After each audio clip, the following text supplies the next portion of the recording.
You're watching News Today with me, Kemini Nyamani Amano. Coming up, Roads and Highways Committee of Ghana's Parliament recommends government absorbs cost invested by University of Ghana, which led to the charging of road tolls on campus.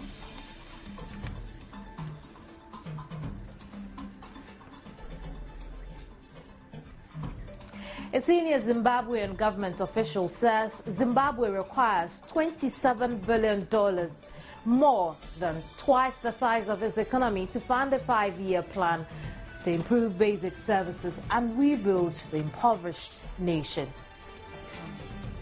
The chairman of Nigeria's Independent National Electoral Commission expresses confidence that measures implemented by the body will ensure next year's general election is transparent, free, fair and credible.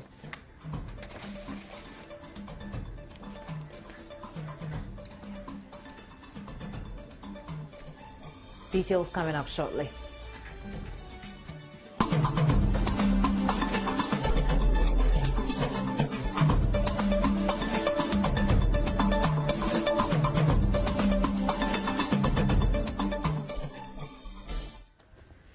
This is News Today. Roads and Highways Committee of Ghana's Parliament has recommended government should absorb the cost invested by University of Ghana, which led to the charging of road tolls on campus. Vice Chair, Roads Committee of Parliament, Theophilus Tetechai, told Joynews another recommendation is for the House to look at amending the Universities Act. He spoke earlier on News Desk. We had the opportunity to meet with the university, the Vice Chancellor, together with some of the officials. And then they also came out with the reasons why they took such action.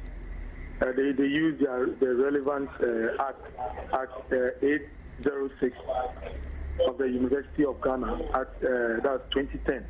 They used certain sections of the Act to support their claims. And they used Article 32 of the University Act. They used the Article 16, and then Article 23, which talks about properties and contracts. And when you look at all those things, they've been given the powers to go for loans, mobilize resources to build their infrastructure, and then pay for the cost.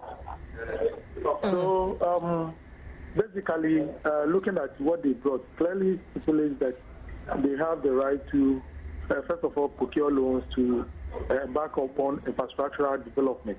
And as to how they are going to recoup the money, that is the method with which they have applied. So we looked at a whole lot of issues, and as a committee, we have made certain recommendations to be submitted to the Speaker. And some of the recommendations include maybe amendments of the part of their constitution, so that that power would not be given to them, or government absorbs the cost of the project so that they will treat it as a government provision, and then for that one they may decide not to charge for the cost of the facility. The most important thing is that they've also managed to negotiate with the students. They've negotiated with the taxi drivers as well. Currently, the taxi drivers have agreed to pay 5 cedis each on a day. That's the day's activity. They are going to pay 5 cedis each, and for the services that the university is going to grant them. And then they've also agreed that they are not going to increase the fares they currently charge on students when they take them into the university halls of residence. So they have also come into a fruitful negotiation with the students as well as the taxi drivers union. Education at Inzulezu in the Jumara district of the Western region is not the best because teachers have refused to stay in the community. Those who stay are uncomfortable, living on stilts, and fear they could drown if the structures collapse. This is entire community built on stilts. The village attracts a lot of tourists who love to cruise on their Manzuri Community River, enjoying the rare and beautiful scenery of wooden homes suspended on sticks in water. Inzulezu in Nzima language means on water. However, beneath the marvel of Nzulezu are many challenges. Pupil teachers there claim they have not been paid for 2 years. Old Nzulezu DA Primary School is the only school available in the community. The school has 3 teachers and a head teacher who are all untrained. Some classes are sometimes combined to make up for the lack of teachers and infrastructure. Nursery 1 and 2 are combined in one classroom, with class 1 and 2 also in another. Classes 3, 4, 5 and 6 are all lumped together in one classroom. Students who graduate to the junior high school have to attend JHS in the next village, Benin. The journey to Benin is an hour, which means pupils have to endure 2 hours on the Manzuri River every day to have education. I spoke to some of the teachers who are mostly SS graduates. And it is true that the class have been combined. The problem is the lack of teachers. The teachers are not up to the number. That is why we've combined the classes. So the main problem is what we are lacking of teachers. That is why the classes are combined. Okay. We use the same water of drinking, for bathing, for cooking, for doing everything. It affects the students, however, in this situation, the children themselves does not learn.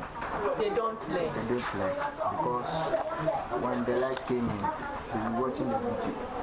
We were watching the video and look at it. We've been killing them all the time. But so when they are children too, we don't monitor them. So don't ask them, what's your homework? Go and learn. You'll be watching the video then. A tour guide who gave his name only as Alex explained to us that the river is one of the major factors that is stopping teachers from accepting posting to the community. Alex comes to the classroom to teach after his regular work. He pleads with government to train the pupil teachers in the community instead. He believes since they are part of the community, they will definitely return to help the young ones.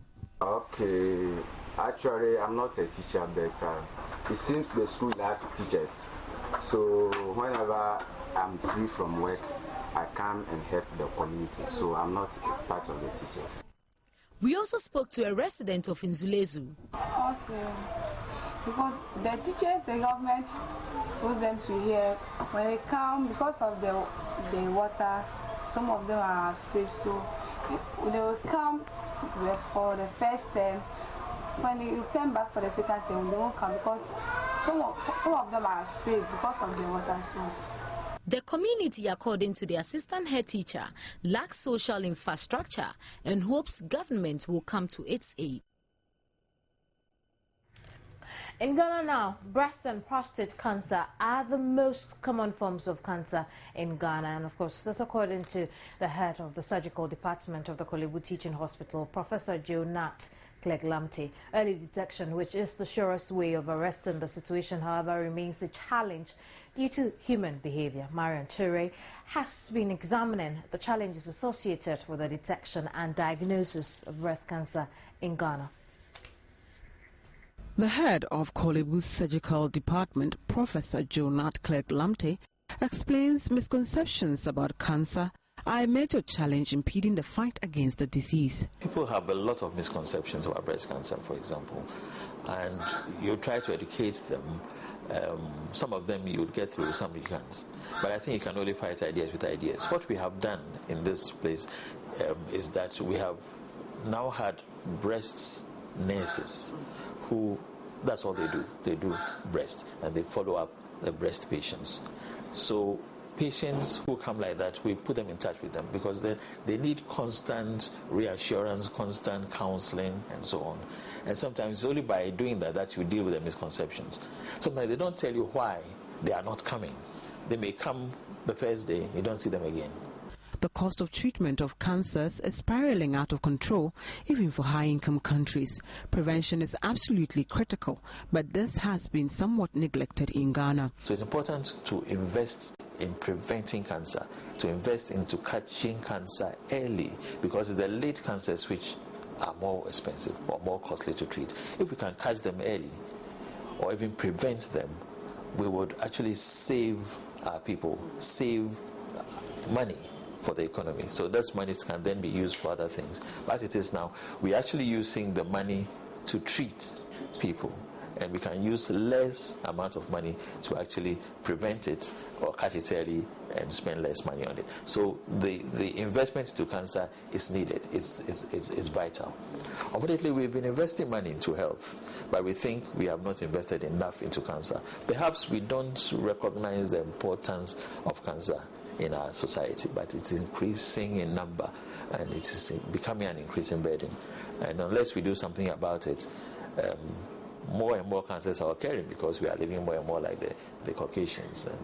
Professor Clegg Lamptey says women in their menopausal stage should do a breast exam once a month, preferably a week after their monthly period. First of all, we say you should examine your own breast.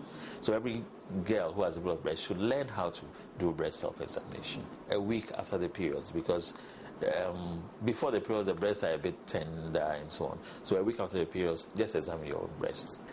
From the age of 30, you should go to the hospital once a year and let the doctor also examine you. From the age of 40, ideally have mammograms every year or every 2 years. The best way to reduce one's risk of cancer is to adapt healthy lifestyles. Marian Toure, Joynews, Acquah. Visitors to Adomfe in the Asante Akim South District say they plan to extend their stay till they get their share of the water from the borehole, which is not the most prized commodity in the community. Mahmoud Mohammed Nuruddin reports samples of the water have been taken for testing. In Sony Pia, na Ukuma, the Nayanimeka, in Tipani be our vessel, a friend W1, and our research who says soon hard water. One to Miss Ireland was started as a summer man for Numbia. Omonom Yana says a bedroom pen subia. Kuri a Ghana mind the baby a do Ama will be a Sebina, Yale Sano, a cho and quay and appetite be noon. I may say in Suni to Missa. I'm a man for me bring so a di one dance here. And nothing, enemy from Nanaya. It may yes, I did, and minimum so not toilet and any juice on the bass, and minimum so no try. If you are near me, you and I say, and I miss I be pibiato. Not many, with some many son, I sent in dramaniso. To me, Benum so any bin, now there will be frame with phone so cry, give me Shakespeare and sign me who numbers. As you minimum so any bin, first in the crime, you will mediato. But you space an article. Nana asufiti ebetemu a efita ti me hu se nso ba na me di biso me di enti this me di biso mo pe na so ne ejan afi so da ko me na me ma di anwumere fufu me kan fufu ne mo odi ade a che na me yam ya pa me na me ba ta edi ya ya ti me hu se nso ne so me di enti na because say bi a me no ye na ma me yam ni eja ye kra a me bi if Asamankas is a region. Now, Miss Martin can miss me Baba to be now, Miss Marco, you say, you're free in a hammer, a big giant, and buy, and then Quan, then pay and buy. Maybe I come in, maybe do about 7 o'clock, basing them in some country. So, maybe me 400,000, some more Guam, some my 2 phone and then the idea is Sabaka. Me, my Medaha, Adichia, it's almost so much a chair, Omtikum, one is son and there. Into my banners are from Madame Adiachina, my baby Asa. We can get him.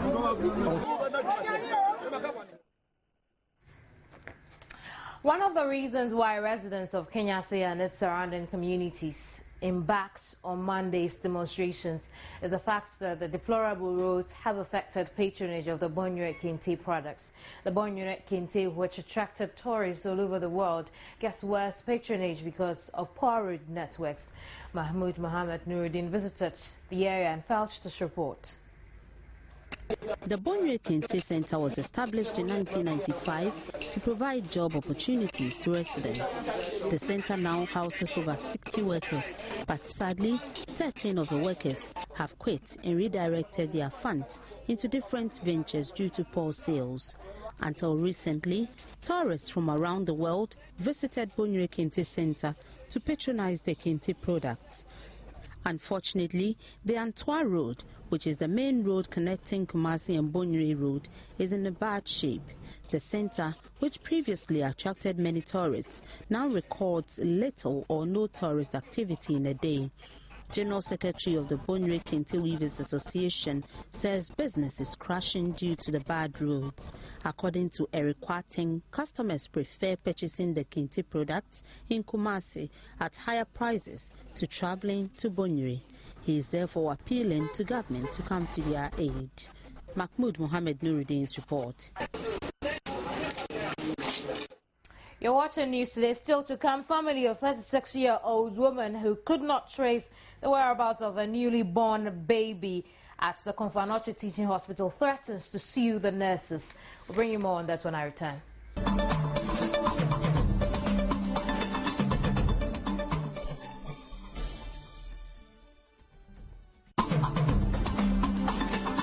Back and time now for some business. The governor of the central bank, Dr. Henry Kofi Wampa, has cautioned businesses, including government institutions, to desist from quoting prices in foreign currency or face sanctions. Speaking of the first MPC meeting for the year, Dr. Wampa also mentioned that a bank will collaborate with security agencies to clamp down on the activities of the black market operators who contribute to the depreciation of the cedi. I think we would have to collaborate with the security agency to see how we can collaborate to ensure that black market activities are the minimum. It will be a very difficult thing though, so mostly sometimes you have to rely on tips and so on, because sometimes people do it even in their rooms. I know that it will be a difficult issue, but I believe that if you have a transparent way of dealing with the issues as we are trying to do, you will gradually get a lot of those transactions into the official channels. What will remain out there will be small transactions. Quotation of prices in cedis, government is also included in the restriction. Government is also included. Indeed, I've had discussions with the minister on these foreign currency loans, because sometimes you hear a government agency contracting foreign currency loan with a bank and so on. He is giving, or has already given, the instruction to all MDAs to desist from that. That is barring them from doing that. So it is a concerted effort, not just the private sector, but government institutions as well. Now let's get to the stock market now. With the current situation we are facing now, the Bank of Ghana has come out with strict sanctions on how to deal with the depreciation of the cedi that has to do with the shortage of dollars on the market. How will this affect trading on the exchange? David Odoidankwa is a researcher with the Gold Coast Fund Management. He's here with me in the studio. We'll talk about that over the next few minutes. Hello, David. Yeah, hi. It's good to see you every Friday. It's good because I get educated on the stock. But take us through it, just before we know how the stocks performed this week. I mean, with all the developments that have come up, what will be the impact on trading? I mean, projected impact. The projected impact, as we've been saying, the stock market for some time now has been good. But there has been one factor or one indicator that is affecting the performance of the Ghana Stock Exchange, and that has been the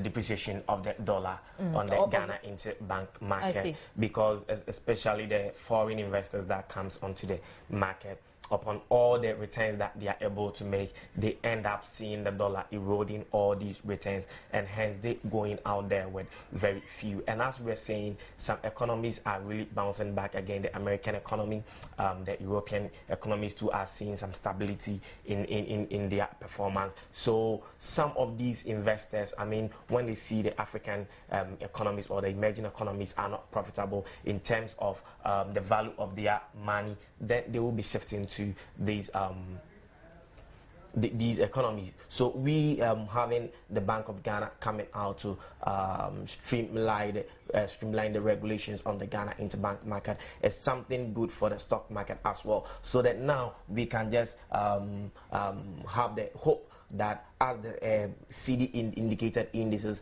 are moving up, then the dollar adjusted indices will also be going up. Because as I was saying, since we began the year up to somewhere the beginning of this week, the CD adjusted, the dollar adjusted measure of the Gold Coast All Share Index was still measuring a depreciation, meaning that if you want to measure your returns in dollars and you have your investment on the Ghana Stock Exchange, on the average you were making some losses there. But I think these measures that they've outlined on the Ghana interbank market to streamline performance or trading of currency in the country will help us to some extent. So we are seeing that should be able to stabilize the currency. But notwithstanding, there are some other things that can also affect these regulations, because other analysts are also saying the regulations are so tight. So the Bank of Ghana should also be looking at it. I mean, I've heard them saying about they trying to clamp down the how do we call it the black market operations. Yes, I mean, it's one threatening factor that if they are not able to work on, is going to affect the Ghanaian economy. But once they said they are going to clamp it down, then it means that we will be getting headway through the depreciation of the Ghana cedi. Let's break down the business language. And for a trade participant, for someone who participates on the exchange market, yeah, the question I would want answered is, am I going to make some gains or losses with these developments that have come up? What would be the answer to that? If they are able to implement it to the latter, or if they are able to implement it for us to achieve the results that we are looking, then it means it's going to add up to anybody on the market. Because if we have the foreign investors also coming in, it pushes the demand on the market, and once the demand is up there, then it means that returns on the market, all things being equal, will also go up there. So then you will see the ordinary Ghanaian or the ordinary investor on the Ghana stock market will be making some extra. So let's all just pray and hope that these measures will work for the Ghana cedi, so that we see it stabilizing. Absolutely. So let's check out trading for the week beginning till Thursday. The week beginning till Thursday, I mean, if you're looking at the cedi performance of the Ghana Stock Exchange, I mean, the Ghana stock market is doing extremely well. I mean, it started the week with a year today. That's the composite index of 8.04%, but closed yesterday at 12.72%. You can see it's a huge move that it has made. And the financial index, which measures the performance of the average financial stocks on the Ghana Stock Exchange, is now measuring 21.12% from a week opening of 13.46. So meaning some people that are holding financial stocks on the average are making up to 21.12%. And we have stocks like ETI, Ecobank, and Standard Chartered making ETI is around 23, Ecobank is making around 35, SCB is also making about 37. So meaning people that put their monies in these stocks are really making a lot of money year to date. So the market looks very, very promising. But if you are looking at the dollar adjusted index, then you will see that it started the week at negative 0.71, meaning a depreciation, but it's been able to accumulate some appreciation as at yesterday, measuring appreciation of 2.06%. So you can see, let's say, something is working out in the economy. So let's just hope this then continues, so that the dollar, the foreign investors will also see some returns in their pocket. I mean, we had a total of 4 million and about 60,000 shares trading on the exchange with a value of 6,765,046.37. So you can see the market is good and it's yielding. Capitalization has also increased from 62,557.82 million to 63,103.29 million. So on the average, the market is doing good. Yeah, it's good. So in times like this, what should I expect of my broker? I mean, with the kind of developments you're having in the country, what should I expect my broker to be doing? What are the questions I should be asking my broker? You should ask your broker whether you've, strategized yourself, or the broker, even not the broker. The broker is just buying and selling for you. But if you have a broker who is also giving you investment advisory, then he should be able to ask, is your portfolio structured in a way that you'll be able to just get a lot of the returns on the market? Because if you look, as we are saying, the stock market is doing well. Some stocks too had even depreciated on the stock market. So if you have such stocks in your portfolio, what should you do about it? If you have stocks that are also doing well, what should you do about it? Do you sell or you buy more? So these are some of the questions. And what is the liquidity of your stocks? And if the city is going to stabilize, what will be the performance of the money market and the bond market? So you should also look at all these things so that you'll be able to just build a very concrete or solid portfolio, and you get the best of returns on not just on the stock market, but on all your financial portfolio. The stocks, they seem to have revived earlier than expected. I mean, considering the situation, in most parts of January there was very little activity, and there were some weeks that actually there was no activity. Yeah, I mean the activity. What's attributed? The volumes traded on the market has been low for some time, which is not good for the market. But the investors still have hope in the stocks listed on the equity, so they go on and they are still willing to bet more. And there is one clue: anytime at this point in time, we have some stocks that we refer to them as the income yielding stocks. They are stocks that pay regular dividends. So you see those stocks moving up. SCB is one of such stock. Ghana Commercial Bank is one of such stock. Cal Bank too is another stock. They pay regular dividends. So everybody wants to just catch a glimpse of what the stock. So they go out there and you see some of these stocks moving at a very fast pace, but getting to the middle of the year, you see them slowing down again. So at times it's normal, but looking at the volumes, they've been down. But the market on the average has been good. I see. Thank you very much, David. Most welcome. David Odoye-Dankwa is a researcher at the Gold Coast Fund Management. Now let's move on to other jurisdictions and then talk business. Head of the European Central Bank, Mario Draghi, says deflation is not a threat to the Eurozone. The ECB has kept its benchmark interest rate of 0.25% after its latest meeting. The rate was cut to its current record low in November, and Eurozone inflation slowed to 0.7% in January from 0.8% in December. The figure fueled worries about whether the Eurozone could suffer deflation, potentially derailing modest economic growth.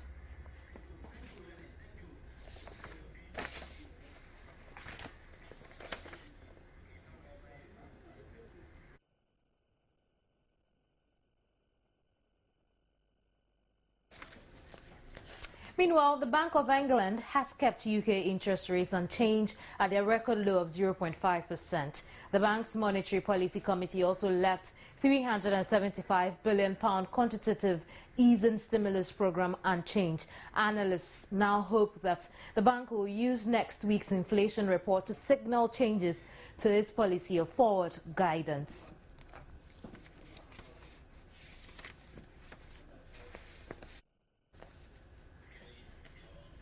A senior Zimbabwean government official said Zimbabwe requires $27 billion, more than twice the size of its economy, to fund a 5-year plan to improve basic services and rebuild the impoverished country. President Robert Mugabe's government wants to invest in food security, social services and infrastructure to reduce poverty and expand the economy an average of 7.1% a year by 2018. But the ambitious plan, known as Zim Asset, requires massive capital in a country shunned by Western governments and funded institutions such as the World Bank, because Harare has already failed to repay billions of dollars of debt.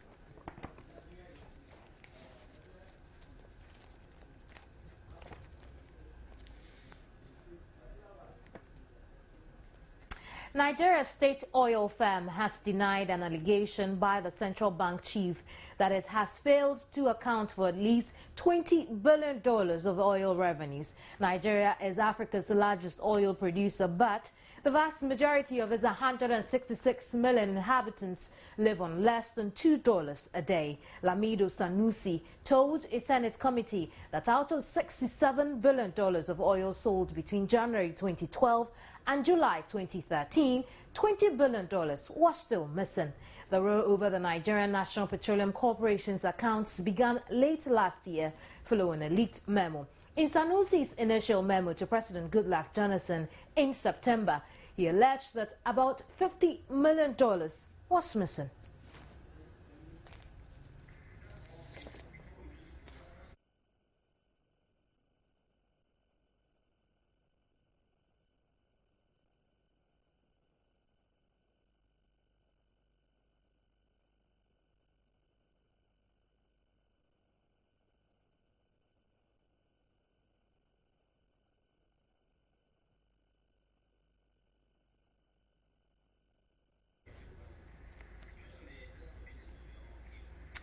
That's it for business. Just before we get into sports, family of 36-year-old woman who could not trace the whereabouts of her newly born baby boy at the Acquah Teaching Hospital has threatened to sue nurses in charge at the time she delivered. Brother-in-law Mohammed Sharifuddin says information received at the hospital is contradictory, hence they suspect foul play. Mahmoud Mohammed Nuruddin reports. Suwaiba Abdul Mumin delivered at about 3 a.m. Tuesday morning at A1 at the Acquah Teaching Hospital. She says the newly born baby boy was shown to her looking healthy from physical examination and subsequently laid in the baby's cot. Moments after, she was told her baby has passed on. She inquired about the body of the baby, which the nurse in charge replied was to be placed in a box and her name written on it for easy identification. Suwaiba was later transferred to A2, a block at the hospital where she disclosed the death to the family. The family insisted they must get the body for burial as Islam demands. All efforts to get the body of the baby yielded no results.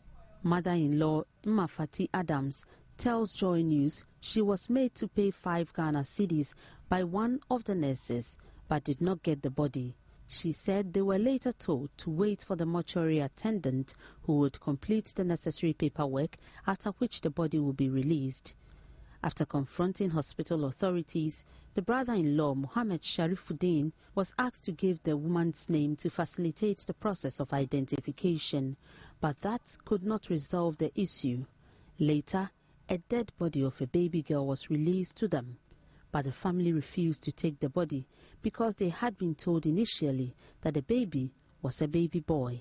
According to Mohammed Sharifuddin, the nurses at the hospital subsequently informed him that a cleaner had swept the body of the baby together with rubbish and burnt it. The family doubted all accounts of hospital authorities and believed the baby is not dead. Suwaiba Abdul Mumin wants her baby.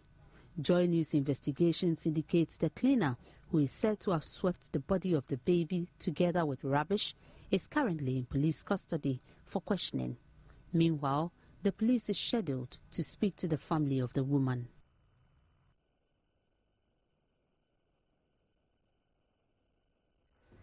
There'll be more on this in our subsequent broadcasts. Time now for sports, and the segment is brought to you by Calvel Antigo.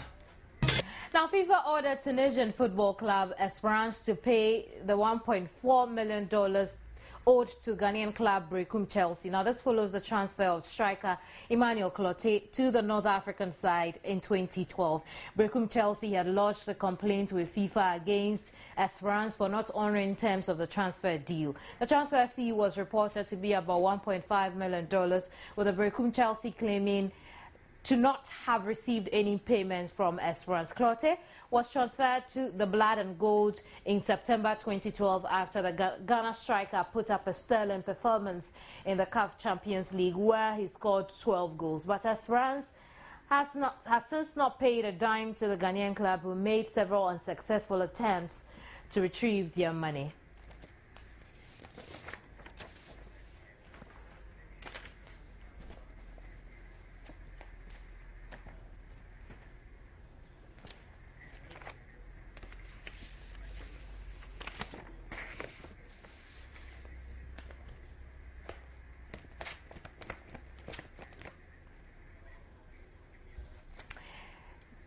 Manchester United captain, or perhaps let's look at Michael Essien, and Ghanaian midfielder Michael Essien has been named as part of AC Milan's 24-man squad for the rest of their 2013-2014 UEFA Champions League campaign this season.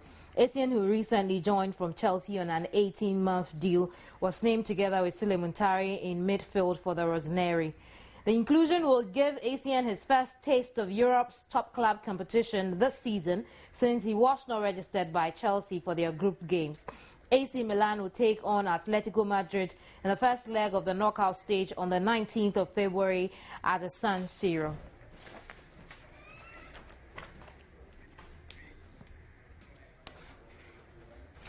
Now we can look at Man U's captain Nemanja Vidic, who will leave at the end of this season. The 32-year-old Serbian defender, whose contract expires in the summer, made his United debut in 2006. He told United website he's not considering staying in England, as the only club he ever wanted to play for is Manchester United. Vidic, whose £7 million move to Old Trafford from Spartak Moscow was announced on Christmas Day 2005, captained United to their historic 20th top flight title last season.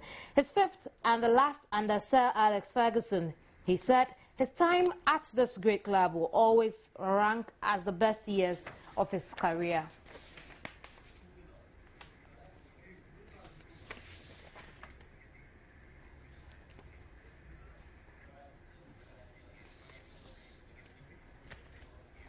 Adel Taarabt has described himself as Balotelli of Morocco after joining former Manchester City striker Mario Balotelli at AC Milan. The 24-year-old midfielder, who spent the first half of the campaign at Fulham, is on loan with the Rossoneri from QPR until the end of the season. He said, "I thought they've got the Italian Balotelli, and now they're going to have the Balotelli of Morocco." And he adds he can't wait to get to know Mario Balotelli better and to become his friend.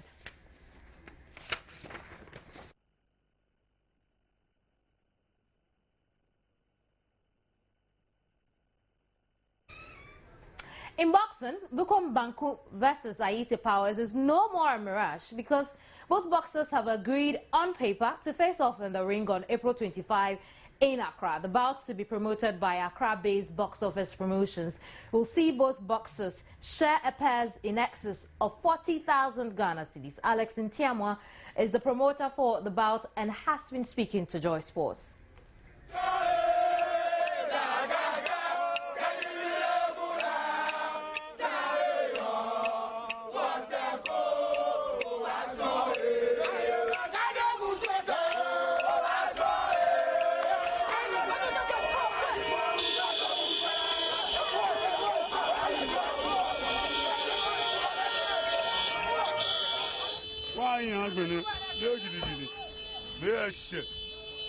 Today we are here to sign the contract for the much-awaited fight between Bukom Banku and Ayite Powers. Actually, we scheduled initially the fight for 26th of April, but due to my inquiries from the National Sports Authority, there will be a match on 27th year, and it will affect the date. So we need to shift a day earlier. So we are promoting this fight on the 25th of April, which is Friday. We want to sign the contract first, and if we get the green light from any of the sanctioning body that we've written to, like the WBA, WBO, their Pan-African titles, so that we can put it online.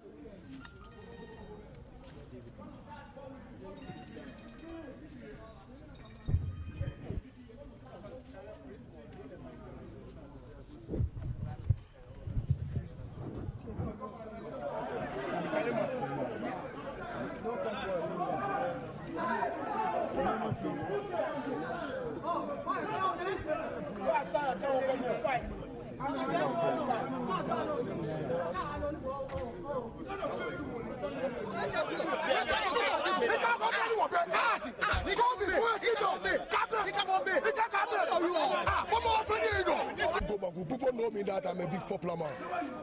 The Ghana boss, I'm number one. This is my brother, Aite Powers. In my picking, I'm teaching in my area. And this time he say he go beat me. I don't understand that. Aite Powers, the bossing is small. He don't know nothing about the bossing.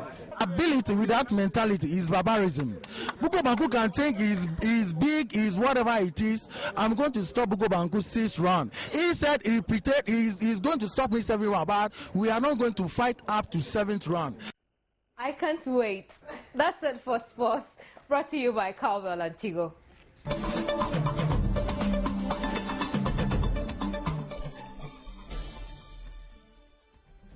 Elsewhere, the chairman of Nigeria's Independent National Electoral Commission, Tahiru Jega, has expressed confidence that measures implemented by the electoral body will ensure next year's general election is transparent, free, fair, and credible. Tahiru Jega also says the Independent National Electoral Commission has received assurances from both the government and legislators that the commission will get the funds it needs to organize next year's presidential, legislative and local elections. Both local and international election monitoring groups said Nigeria's 2007 elections failed to meet international standards. The election monitors, however, said the 2011 vote was credible and better organized.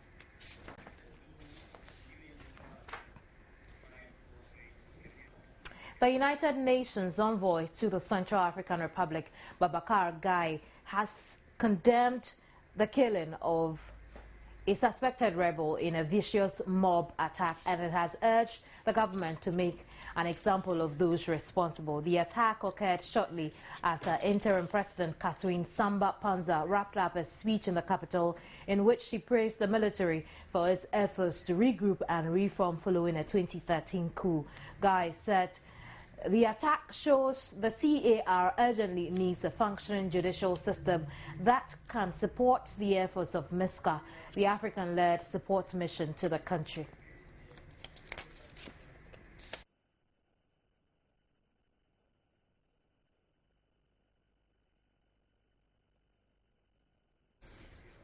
Senior U.S. official Victoria Nuland has apologized after a voice said to be hers on which she insulted the EU while discussing the Ukraine crisis.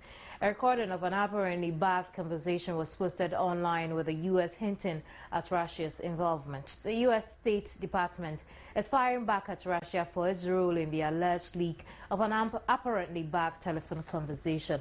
The conversation was about Ukraine between two senior American diplomats in which they are said to make disparaging comments about the European Union. The U.S. said Assistant Secretary of State Victoria Nuland had apologized for these reported comments. The EU and U.S. are involved in talks to end months of unrest in Ukraine.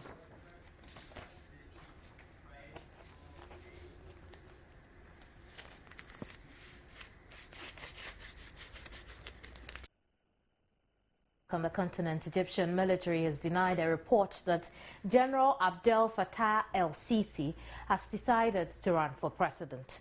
The military said Thursday that a Kuwaiti newspaper report that appeared to confirm Sisi would run is inaccurate. A military spokesman, Colonel Ahmed Mohammed Ali, described the report as journalistic interpretation and said Sisi would only make such an announcement to the Egyptian people. Earlier Thursday, Kuwait's Al-Siyasa newspaper quoted Sisi as saying he would run in the presidential race that is expected to take place this spring. Sisi has been widely expected to announce a bid for the presidency. He has the explicit backing of Egypt's powerful military.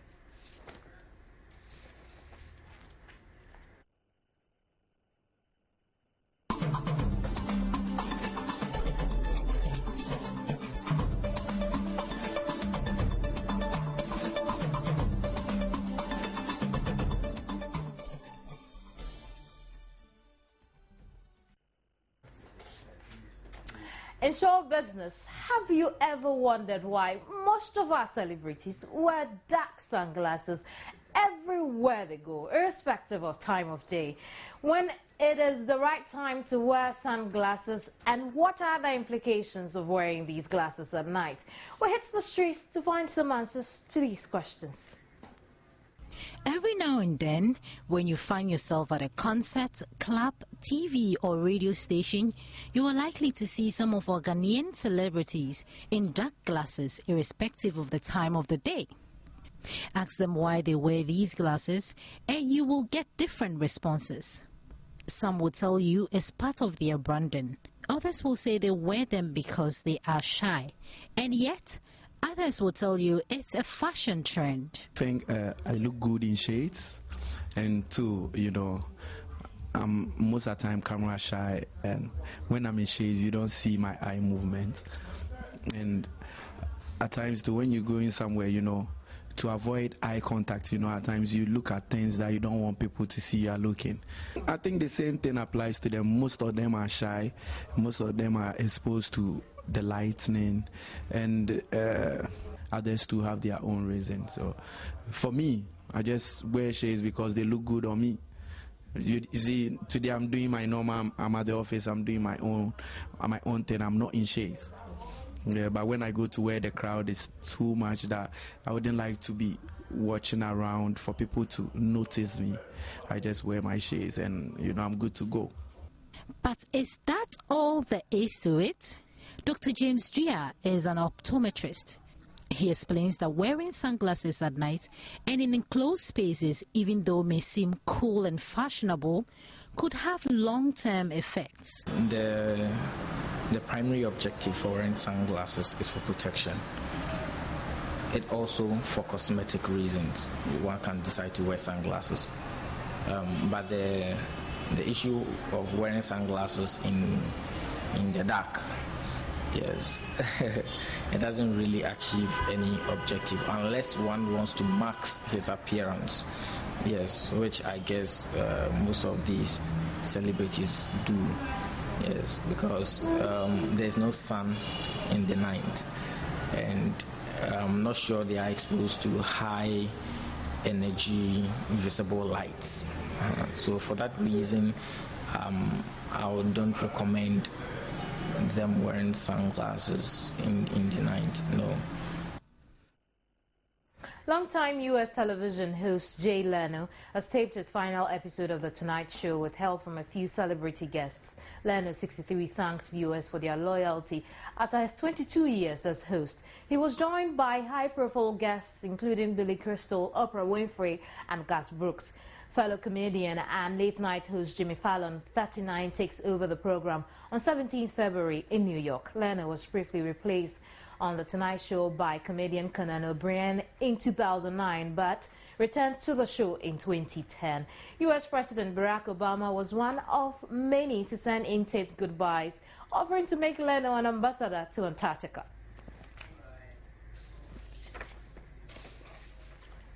That's it for the hour. You're watching News Today. Our main stories for today. Roads and Highways Committee of Ghana's Parliament recommends government should absorb cost of investments made by University of Ghana, which led to charging of road tolls on campus. Senior Zimbabwean government official says Zimbabwe requires $27 billion, more than twice the size of its economy, to fund a 5-year plan to improve basic services and build the impoverished nation. Chairman of Nigeria's Independent National Electoral Commission expresses confidence that measures implemented by the electoral body will ensure next year's general election is transparent, free, fair and credible. Thank you very much for staying through the hour. Have yourself a lovely weekend. Visit myjoyonline.com for more news. Goodbye.